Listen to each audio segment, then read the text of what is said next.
ये कहानी है एक टीचर की जो अपने आप को दूर नहीं रख पा रहा एक जवान सुंदर स्टूडेंट से। कहानी की शुरुआत हुई एक कायरो नाम की लड़की से जिसके पेरेंट्स किसी और देश में रहते थे। कायरो अकेले एक सुनसान से घर में रहती है जहाँ राइटिंग उसकी हॉबी बन गई। जंगलों से होते हुए कायरो एक क्लास में पहुंची जहाँ उसे जोनाथन मिलर मिला। जोनाथन एक मिडिल एज आदमी है जो एक सक्सेसफुल राइटर नहीं बन पाया तो एक टीचर बन गया। कायरो के क्लास में आने पर जोनाथन उसे सिलेबस में दी हुई कुछ बुक्स पढ़ने को कहता है पर कायरो ने वो सारी बुक्स पहले ही पढ़ ली थी। तभी वहाँ एक और लड़की विनी आ गई जो इस क्लास की स्टूडेंट होने के साथ साथ कायरो की अच्छी दोस्त भी है। वो दोनों कुछ खाने के लिए बाहर चले गए। जोनाथन को कायरो के सामान में एक अडल्ट बुक दिखी। जोनाथन का एक दोस्त बोरिस भी उसकी कॉफी ले यहाँ आ जाता है। वो जोनाथन से वो बुक ले पढ़ने लगा। बोरिस और जोनाथन दोनों कायरो के पास जोनाथन की लिखी एक बुक की कॉपी देखकर चौंक गए। रात को जोनाथन की वाइफ भी अपने काम में बिजी है तो उसका ध्यान अपनी तरफ लाने के लिए जोनाथन उसे बताता है कि आज क्लास में एक स्टूडेंट मेरी बुक पढ़ रही थी। तभी बी को उसके काम से कॉल आ गई पर कॉल के बाद बी और जोनाथन साथ में ड्रिंक करते हैं। वो दोनों जैसे ही और करीब आने लगे बी को फिर कॉल आ गई और जोनाथन ऐसे ही रह गया। अगले दिन वो ये सब बोरिस को बताता है और बोरिस उसका मजाक बनाने लगा। तभी वो दोनों जंगल से आते हुए कायरो को देखते हैं। पिछली रात से अनसेटिस्फाइड जोनाथन उसे बहुत ध्यान से देख रहा था। उसने कायरो से पूछा कि क्या तुम्हें जंगलों से आते डर नहीं लगता, तो कायरो का जवाब था कि उन जंगलों में सबसे डरावनी चीज ही मैं हूँ। जोनाथन ये सुन हंसने लगा। स्कूल के अंदर विनी अपनी बुक्स नीचे गिरा देती है। बोरिस को पता था कि उसने ये जानबूझकर किया तो वो विनी से पूछता है कि बोलो तुम्हें क्या चाहिए। विनी जानबूझकर बोरिस को छेड़ रही थी। ये चीज कायरो ने भी देखी। वो उसे कहती है कि तुम तो पूरी पागल हो। बाद में वो दोनों कायरो के घर गए। कायरो यहाँ अपने कॉलेज एडमिशन के एक क्वेश्चन से परेशान थी जिसमें उसे अपनी लाइफ की सबसे बड़ी अचीवमेंट के बारे में बताना है। उन दोनों ने काफी चीजें डिस्कस की पर कोई भी यूनिक नहीं थी। तभी विनी ने कहा कि तुम अपने टीचर के साथ अफेयर कर लो और फिर उसके बारे कुछ लिख देना। कायरो कहती है कि जोनाथन तो मेरे से 20 साल बड़ा है पर विनी उसे मनाती रही कहकर कि ये सब अब नॉर्मल है और जोनाथन भी ठहरा एक अच्छा जेंटलमैन आदमी। कायरो के फर्स्ट टाइम के लिए एकदम परफेक्ट। विनी कायरो के सामने जोनाथन की बातें करने लगी कि कैसे वो कायरो को क्लास में देखता है। कायरो ये सब सुन शर्माने लगी। उसका इंटरेस्ट जोनाथन में बढ़ गया। अगले दिन से कायरो जोनाथन को घूर घूर कर देखने लगी। जोनाथन उसके पास आ उसे कहता है कि क्लास के बाद मुझे मिलना। क्लास के बाद जोनाथन बोरिस को एक डिनर पर इनवाइट करता है। बोरिस यहाँ से एक डांस स्टेप करते हुए चला गया। उसके जाने के बाद जोनाथन वो स्टेप ट्राई करने लगा और तभी वहाँ कायरो आ जाती है। उन दोनों ने हंसकर ये बात टाल दी। जोनाथन कायरो के लिखे हुए एक पैराग्राफ से इतना इम्प्रेस हुआ था कि उसे वो पूरा वर्ड टू वर्ड याद है। कायरो भी ये देख कि उसने उसके पैराग्राफ पर ध्यान दिया खुश हो गई। जोनाथन चाहता था कि कायरो अपने किसी फेवरेट ऑथर के स्टाइल में एक शॉर्ट स्टोरी लिखे। अगर वो ऐसा कर देगी तो जोनाथन उसे मिड टर्म में फुल नंबर देगा। कायरो एकदम ही मान गई। उसने जोनाथन को बताया कि मैंने भी आपकी बुक पढ़ी है। कायरो को भी जोनाथन की तरह ही उसकी बुक्स की कई लाइन वर्ड्स टू वर्ड्स याद थी। जोनाथन भी ये देख इम्प्रेस हुआ। वो कायरो को इस वीकेंड एक जगह बुलाता है जहां वो उसके इस असाइनमेंट के बारे डिस्कस करेंगे। रात को बोरिस जोनाथन और उसकी पत्नी बी डिनर पर गए। यहाँ विनी उनका ऑर्डर लेने आती है। बी ने जोनाथन से पूछा कि क्या ये वही लड़की है जिसकी तुम बात करते हो। जोनाथन ने कहा नहीं वो कायरो है पर ये बात यहाँ साफ दिख रही थी कि बी जोनाथन का कायरो में इंटरेस्ट देख जेलस हो रही है। वो अपना गुस्सा उतारने के लिए बोरिस के सामने ही जोनाथन की बेइज्जती करने लगी कि तुम में अब वो राइटर वाली बात नहीं रही। तुमने पिछले कई सालों से कुछ नहीं लिखा। तुम बस एक आम से टीचर हो।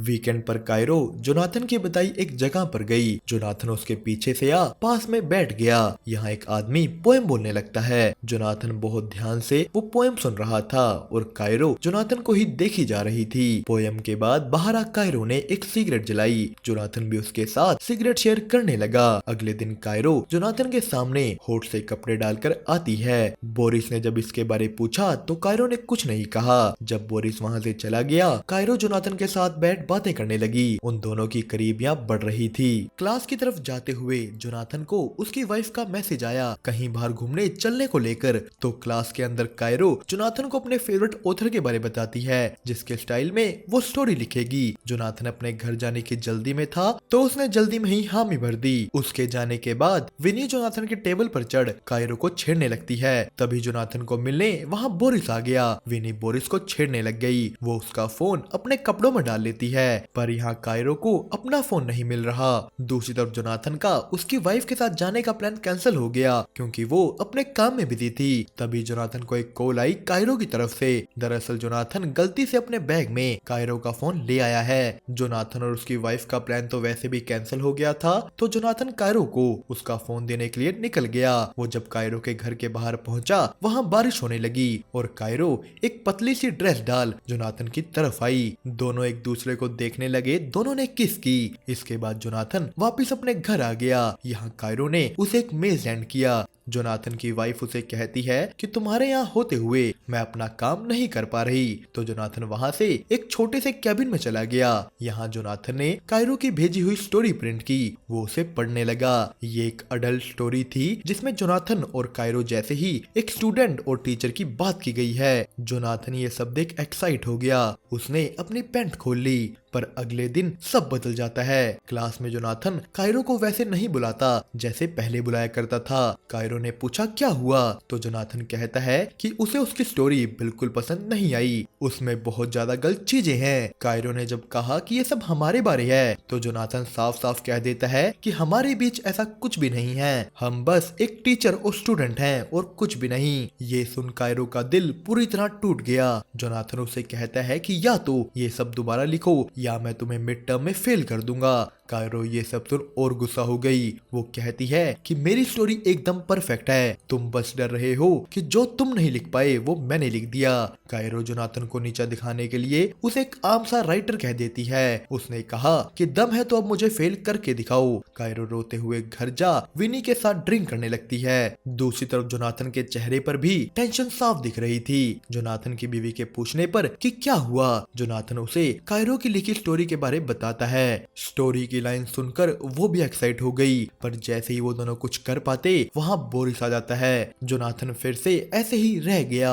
दूसरी तरफ कायरो और विली बात कर रहे थे। कायरो विली को कहती है कि जोनाथन बस उसके करीब होने का दिखावा कर रहा था। कायरो अपना ध्यान भटकाने के लिए विली को कहती है कि बोरिस को मैसेज करो। विली बोरिस को छेड़ने लगी, पर उसकी बातों का बोरिस पर कोई असर नहीं हो रहा। बोरिस का ध्यान अपनी तरफ खींचने के लिए कायरो ने एक फैसला किया। उन दोनों ने अपने अपने कपड़े उतारे। वो दोनों करीब आ बोरिस को अपनी फोटोज भेजती हैं। बोरिस ने जैसे ये देखा वो जोनाथन के घर से निकल गया।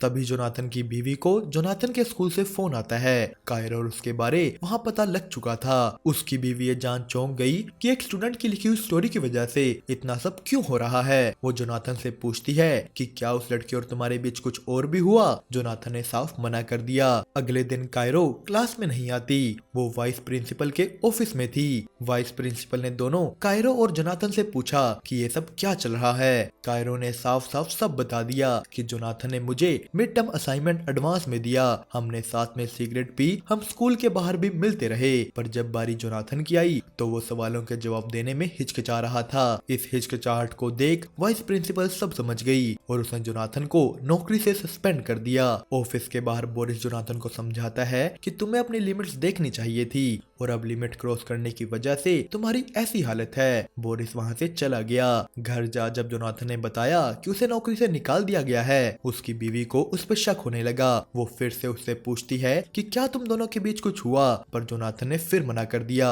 उसकी बीवी ये सब देख अब मानने को तैयार नहीं थी। वो उससे पूछती है कि क्या तुम्हारे दिल में उस लड़की के लिए फीलिंग्स हैं। इस पे जोनाथन कुछ नहीं बोलता। वो दोनों लड़ने लगे, एक दूसरे की कमियां गिनवाने लगे। लड़ाई यहाँ तक बढ़ गई कि जोनाथन की वाइफ ने उसे डिवोर्स देने का फैसला किया।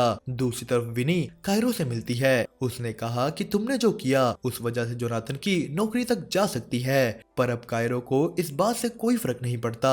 वो कहती है कि जोनाथन ने मुझे कम समझा, पर अब वो जान जाएगा कि मैं असल में क्या हूँ। कायरो ने इन सब चीजों को अपनी ग्रेटेस्ट अचीवमेंट बताया।